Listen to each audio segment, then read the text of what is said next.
Hi, Janis. Welcome to the museum. It's such a pleasure to have you here. And we're neighbors on Lopez, and so how great to have a Lopesian at this museum this time of year. It's great to be here. Yeah, so I think I'd like to start with the signatures over here on this wall. And would you take us through maybe a couple of these pieces? And first of all, maybe describe for our viewers what it is you're doing with these beautiful works of art. Well, I've always had a lot of interest in plants and also in healing, and that's kind of been lifelong. And I got really curious at different points about how techniques and medicinal properties were discovered, and so I was, searching through the internet, looking at images, and I came across this title, of a medieval document called the Doctrine of Signatures. And we have this world around us, and how do we figure out what's going to be beneficial when we're ill or when we need something from it? And the idea was that each plant would have a certain signature or a meaning to it that was discernible, and this was some sort of God-given gift to these plants. Mm-hmm. And it was up to us to discover the signature. And sometimes these signatures are visual, sometimes they're in reference to an idea of like a plant growing in a dark, wet area, and that might be like a wet cold or something like that. Also, the sap of a plant might be a signature that gives an indication as to what its use might be for humans. And so I loved the fact that this was a visual representation that I could kind of grab onto, and that it also embraced these disciplines that I had a lot of interest in, mm-hmm. which, in addition to being an artist and working in glass, it was plants and then healing. Mm-hmm. And that was kind of what drew me in, I think. Mm-hmm. Interesting part for me looking at them is you've got the botanical image, and then it flows into the body part, if you will. It is so beautiful. Now, you were explaining earlier about keeping some of the plant bright and shiny, right? Mm-hmm. And then the rest of the plant is not. You've sandblast? Yes. So and then painted, of course. Some, however, the work that's in the Doctrine of Signature series in this exhibition mm-hmm. has barely been painted. Some of these aren't painted at all. Oh. They're mostly constructed out of colored glass. Okay. And I like to utilize sandblasting because it etches the surface of the glass mm-hmm. and takes the shine off of it. I believe you can see the form much better once you're not dealing with a lot of reflections. Mm-hmm. And then also the connotation of a dull surface versus a shiny, excitable one. Mm-hmm. It gives an opportunity to kind of narrate the story that I'm trying to tell with each of the works. Mm-hmm. So I like to use everything that the glass, all these great qualities that the glass actually mm-hmm. has. Mm-hmm. Yeah. So you've been at this for many, many years. Yeah, forever. Well, yeah, I mean, since you were 19 years old, right, I think is what the story goes. And so you have perfected what is the type of glass you're using here? Oh, I use borosilicate glass. Yeah, you have perfected the use of this glass in so many different forms.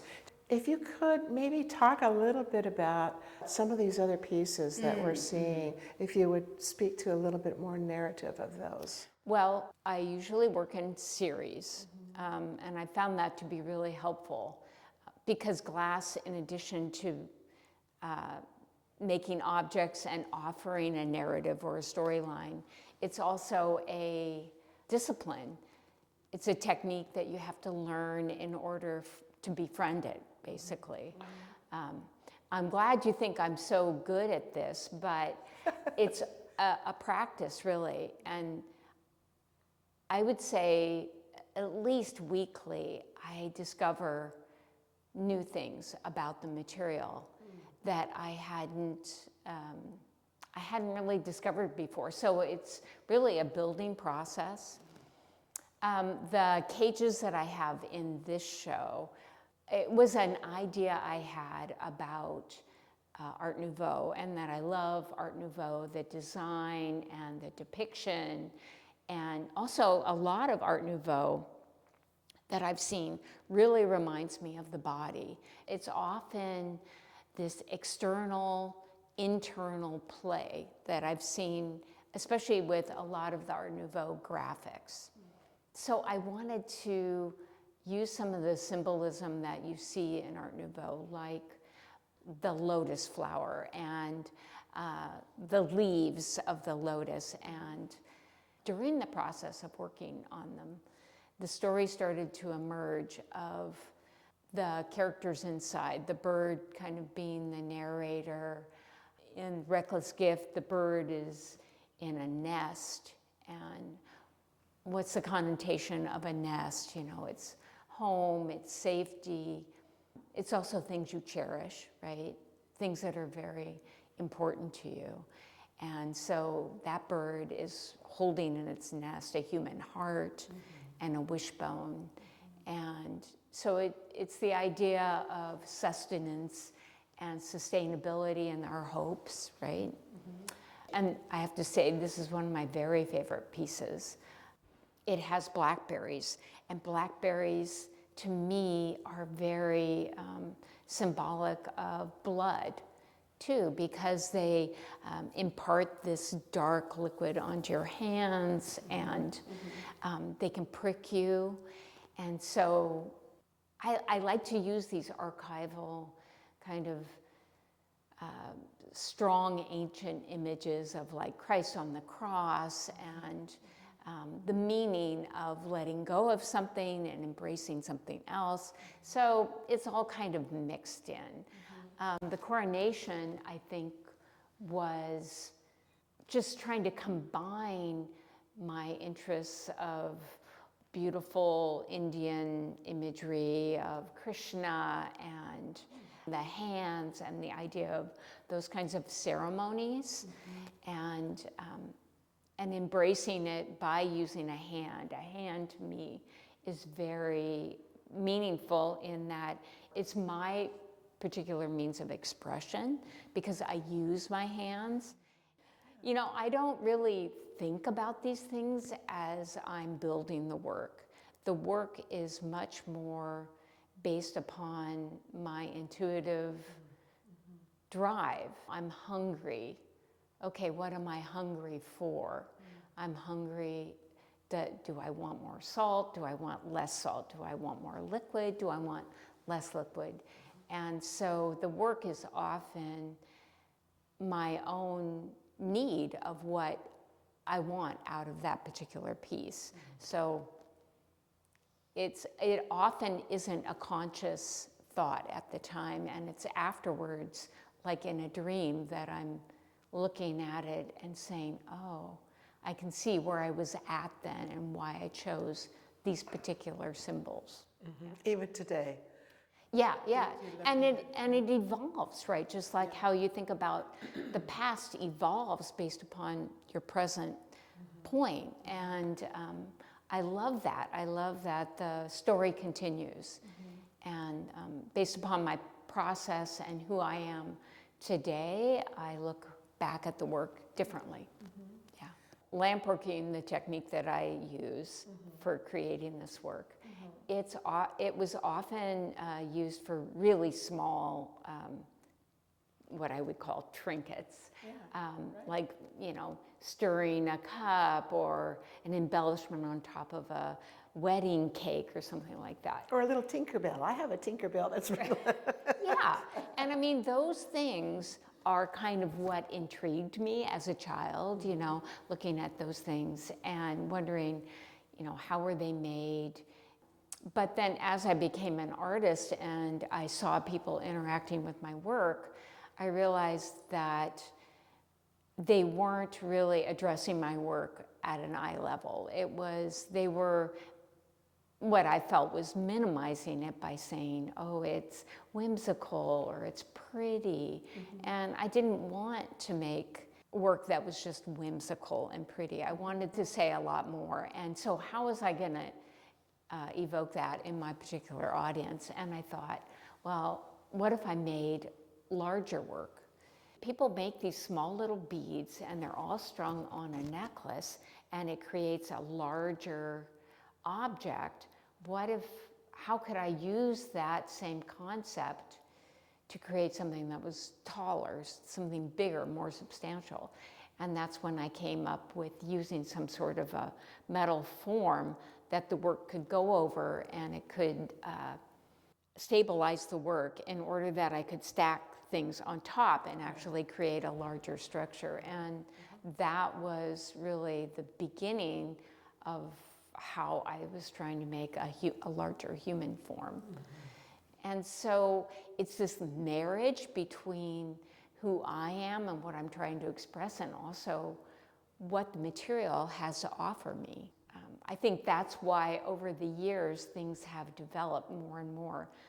I start to see more opportunity in the work because of my friendship with the material. Yeah. Oh, that's a wonderful way. Oh, your friendship with the material. Yeah, it really is. Yes, indeed, and I see that. When I first saw your work a few years ago, I was so intrigued by the human forms. And then, of course, they were, you know, but the human form is in more of a botanical form. Right. You're using vine and leaf, and then you're also using, you know, natural elements, berries and whatnot. Okay. The other thing too is you have there's a nest on one of these on the top of the head, and there are eggs, I think, in the nest. Right. Can you talk just a little bit about that? Actually, both Collection of the Wanderer and Gold Tinged Hope, they both have eggs. One's holding and the other has them on the head. And I love eggs. Eggs have a lot of symbolism, and not just in my own head, but in other cultures, right? They're often used in rituals and things like that. To me, eggs are a connotation of possibility, and so it's the hope of what might come, right? It's giving birth to an idea or a scenario or anything that is a possibility. Could you speak a little bit to the series of blue? Okay, so these three works were about my daughter, Arianna, who was murdered 6 years ago. And so that kind of, you know, when something like that happens, it pretty much, your life kind of goes on hold. You've just experienced kind of the biggest trauma that any mother can. And be it, you know, losing a child at birth or a long illness or an accident or suicide or by someone, you know, taking your child's life purposefully, they each have their own fallout, right? And so the fallout's been huge, I would say. And at that point, when something like that happens, you don't think about, you know, art, making money, life in general becomes very trivial in comparison. Contrasting that, I also felt like, okay, I've just experienced the worst thing. What do I have to lose? You know, what else do I have to lose? You know, and it became really clear how short my time was still here. So these 3 pieces are about Ari. Her middle name was Iris, which in Greek is colors of the rainbow. And when I gave birth to her, she was born in the sac, in the placenta sac. And some cultures see that as like a sign of royalty. And so I created a thistle because in Europe, a thistle's often seen in royal crests as a sign of like strength and durability. You know, that you can knock it down again and again, but it always comes back. Yes, I have that problem with my land. Yeah. Got lots of thistle on my land. Right. Yeah. And Ari was incredibly courageous and strong. Also a bit of a risk taker, which was, you know, really hard to deal with as a mother. And then the last piece is a forget-me-not, and the symbolism's pretty clear about And you've named it? I've named it Forget-You-Not. Right, Yeah. I love that. Yeah. Thank you for sharing that with me, with us. Yeah, it's beautiful. So when our visitors come in, see this beautiful exhibition, what would you like them to take away? God, if I know. When I look at work, I like to think about what was in the mind of the artist, you know, but also I find it so interesting that other people come up with completely different concepts and that the work evokes in them something else. And so I'm very open. I want people to be open to what might come up for them, and also to appreciate my craftsmanship, because it's very important in glass. And I would hope that they would become really curious, you know. And I mean, whatever. If I reach one person with this, that's really going to make me happy. That's great. Yeah. Thank you. You're welcome. Thank you. Yeah, it's been a pleasure.